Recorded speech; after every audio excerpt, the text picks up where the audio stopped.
नमस्कार साथियों, आज हम सभी लोग बात करेंगे होम्योपैथिक से जुड़ी एक ऐसी रोचक जानकारी जिसे आप अपने केस ट्रैकिंग में तो देखते हैं,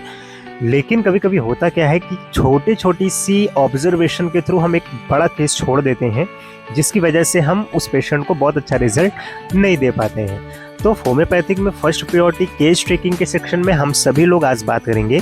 कि दमा और अस्थमा, हार्ट अटैक, इन सभी बीमारियों को बढ़ावा कैसे मिल रहा है और कैसे ये आपके घर पर, आपके परिवार में कब्जा करते हुए और आपकी फैमिली में ही हार्ट अटैक से डेथ हो रही है, या फिर वो दमा का पेशेंट था, दम घुटने से उसकी मौत हो गई, या फिर वो सीढ़ी से चल रहे थे और उनकी सांस फूलने लगी और वो ख़त्म हो गए। इस सभी कंडीशंस में जब proper case tracking homeopathic section aphorism के तहत हम सभी जब लेते हैं, तो यहाँ पे बहुत सी ऐसी चीज़ें देखने को मिलती हैं जहाँ पे हमारा माइंड नहीं जाता है। होम्योपैथिक में बच्चों के अंदर बहुत सी ऐसी टेंडेंसी होती है जो बड़ों के एक एज ग्रुप में नहीं होती है। जैसे कि होम्योपैथिक में अगर कोई ऐसी मेडिसिन आपको मुहैया कराई जाती है जो आपको बताया जाता है कि इसका रिजल्ट 1 महीने या फिर 10 दिन के अंदर आ जाएगा, लेकिन अगर वही मेडिसिन उस बच्चे को दी जाती है तो 24 से 48 घंटे के अंदर उसका रिजल्ट आता है, क्योंकि होम्योपैथिक के कुछ ऐसे नियम हैं जिनको आपको जानना आवश्यक है। होम्योपैथिक ये बोलती है कि इस दवाओं को यूज़ करने के लिए आपका स्लाइवा नीड एंड क्लीन होना चाहिए। आपकी जो एज ग्रुप है उसका स्लाइवा उतना नीड एंड क्लीन ना होने के कारण और बच्चे का स्लाइवा नीड एंड क्लीन होने के कारण वो दवा उनके ऊपर ज़्यादा कारगर होती है।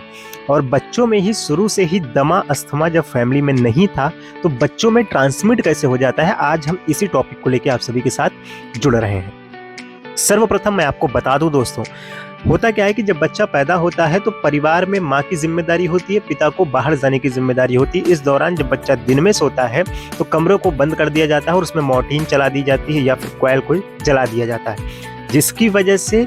कुछ ऐसे रासायनिक पदार्थ होते हैं आपकी कोयल के अंदर जो उस लंग्स इंफॉर्मेशन या फिर आपके रेस्पिरेटरी ट्रैक में जाकर इन्फेक्शन पैदा करते हैं और इसके बैक्टीरिया यानी ESR सेल्स को बढ़ा देते हैं, जिसकी वजह से पेशेंट को धीरे धीरे निमोनिया की प्रॉब्लम या फिर दमा की प्रॉब्लम या अस्थमा की प्रॉब्लम होने लगती है। तो इससे आपको बचाव रखना है। और आपको ये भी बता दूं कि अमेरिकन मेडिकल एसोसिएशन की एक रिपोर्ट के अनुसार मच्छर मारने वाली कोयल, धूप बत्ती या फिर अगरबत्ती के धुएं दमा का प्रकोप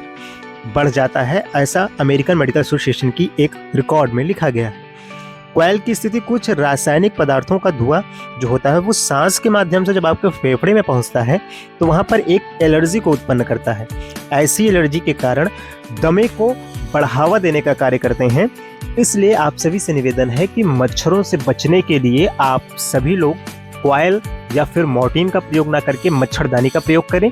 इससे आपको बहुत ही अच्छा रिजल्ट मिलेगा। अगर आपके फैमिली में कोई दमा का पेशेंट है या फिर अस्थमा या फिर इस तरीके से हार्ट अटैक केसेस अगर आपको रेगुलर मिलते हैं तो आप सभी से निवेदन है, सतर्क रहें, जागरूक रहें और होम्योपैथिक के ऐसे टिप्स एंड ट्रिक्स को फॉलो करने के लिए चैनल्स को लाइक करें, सब्सक्राइब कर लें। और यदि आपको ऐसी कोई समस्या है तो आप हमारे इस परिवार से जुड़कर स्वस्थ हो सकते हैं। मिलेंगे अपने नए वीडियो में, तब तक आप सभी अपना ध्यान रखें,